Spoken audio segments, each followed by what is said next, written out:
Welcome my guest, the brilliant Stephen Merchant!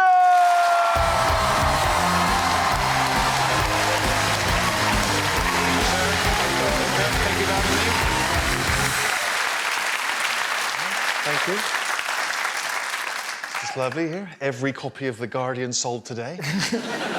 How are you? I'm very well. How are you? I'm great. Thank you so much for coming on the show. Please, honour. The last time I saw you, Yes. I was at a party. Sounds about right. Go on, which one? And I was in between you and Greg Davies, and it felt awkward. Yeah. I was willing Ant and Dec to come over and chat. I don't like hanging out with Greg because he's a lovely bloke, but he's taller than me. And Does that freak you out? Yes, it's really very, very weird. Something just not quite right. I can't quite put my finger on it, but it's sort of unsettling. It's like sort of store brand cola. You know what I mean? You can't quite tell why it's different and weird, but it is. Because generally I am the tallest person in any environment. Yeah. I'm 6'7". Anyone who's 6'7" or taller? No. See, so I have been all of your heights at some point. You know, and that's quite a weird superpower to have. And so it feels strange when there's someone that you're... So do you ever look at people and go, I remember being 15? When you oh no, how tall are you? I'm 5'9". Yeah, that was probably 12, 13. Yeah. It's a very strange experience. Yeah, kind of having that. And so, yeah, someone like Greg, who's I'm looking up to, is just very unsettling. So is that why you and Ricky became friends in the first place? Because you thought, he's carry him in a bag? Yes, exactly, yeah. Well, I've just done a film with The Rock, and he... Are you taller than The Rock? I'm taller than The Rock. Wow. Right? 2 inches taller than The Rock. Wow. I think that intimidates him. There's no evidence of that, but I just sense it. Yeah. You know what I mean? Do you play on that? That power Oh, you have? yes. I like to remind him that, I like to say that he looks up to me. Yeah. In every sense.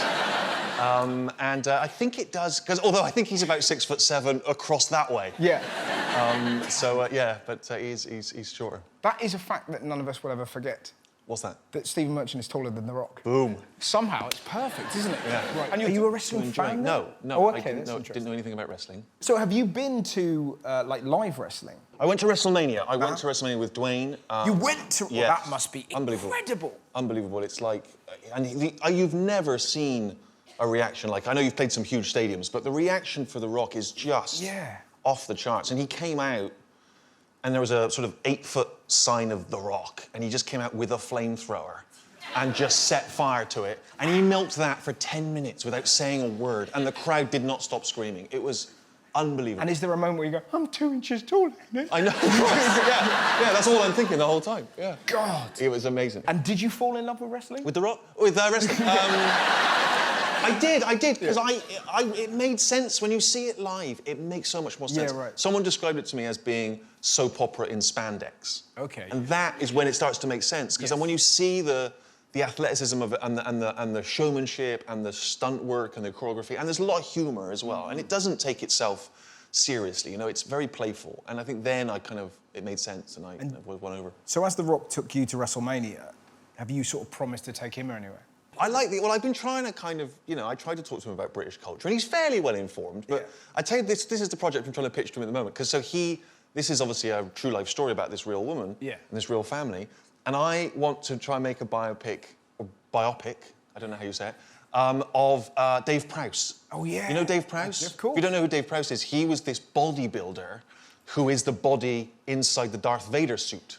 Right, and of course the famous, and he's from our neck of the woods, right? He's from Bristol. Yeah. And so the legend goes that he was in the outfit and he would go on set and he would do all of the Darth Vader lines. He'd learnt all the lines, and obviously speaks like us. So he's in there going, you know, all right, I'm your father, Luke, Neil Barber. All right, no, I am. And then he gets to the premiere, and that's the first time that he discovers it wasn't his voice. I know. And that they'd overdubbed it with the amazing James Earl Jones, Luke, I am your father. Yeah. And he must have just thought, what the fuck is... Yeah. Anyway, so I just think it would be amazing to make a movie with The Rock as Dave Prowse, but I'm doing his voice. And I'm overdubbing The Rock all the way through. That is genius. Isn't that good? I think you... But we don't tell The Rock till the premiere. That's it. That is a great idea.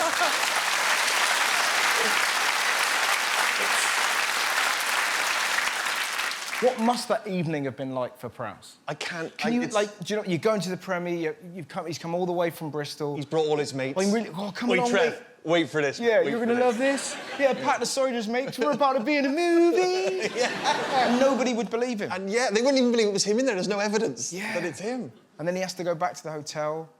Yeah. That's the film. And his friends are trying to find compliments. Well, I thought you walked terrifically. Yeah. And when you lifted that bloke up in the throw, I thought, oh.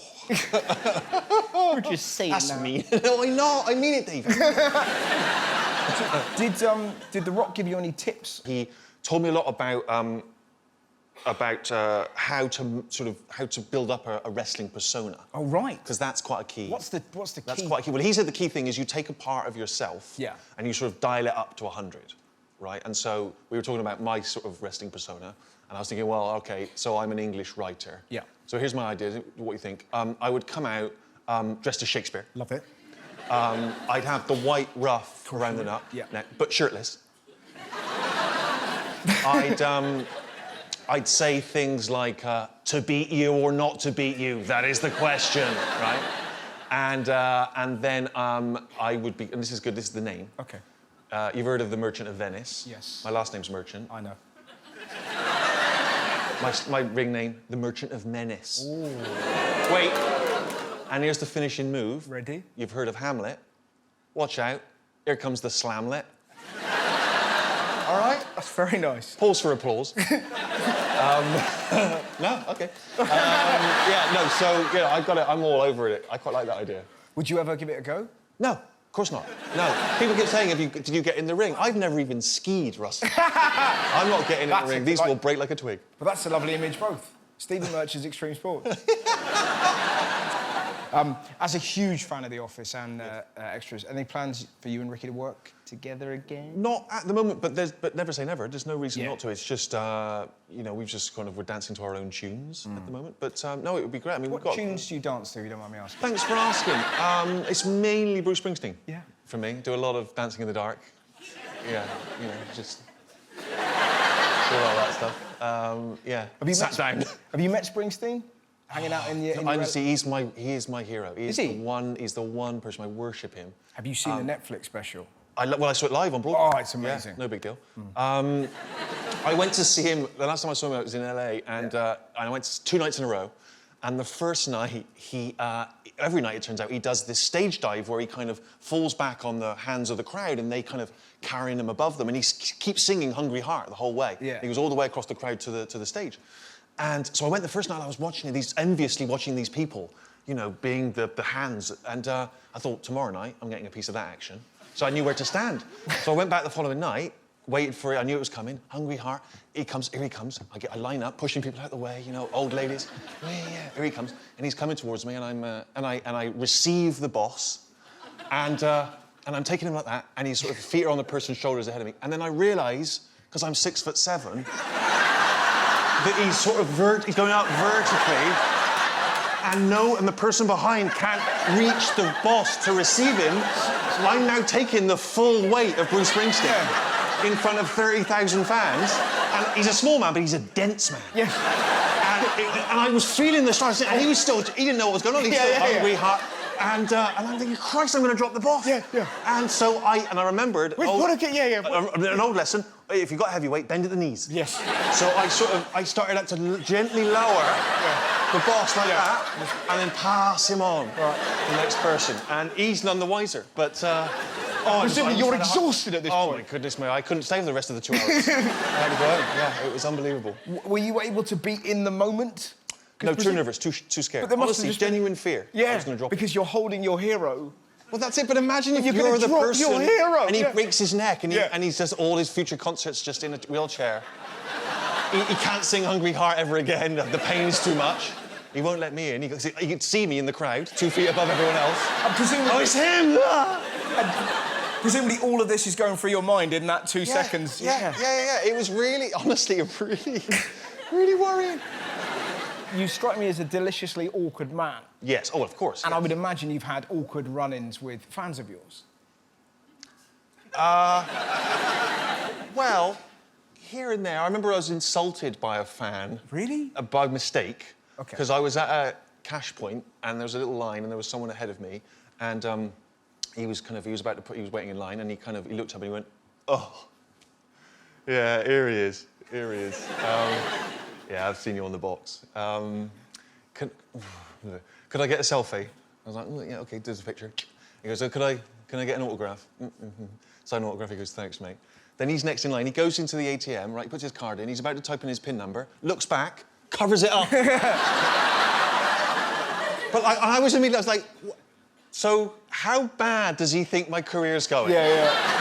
That I might be about to steal his PIN number, but worse than that, how shit a criminal am I? Yeah. That before I commit the crime, I have my photo taken with him at the scene of the crime.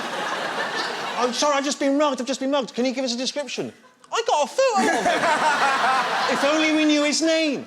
He wrote it down for me.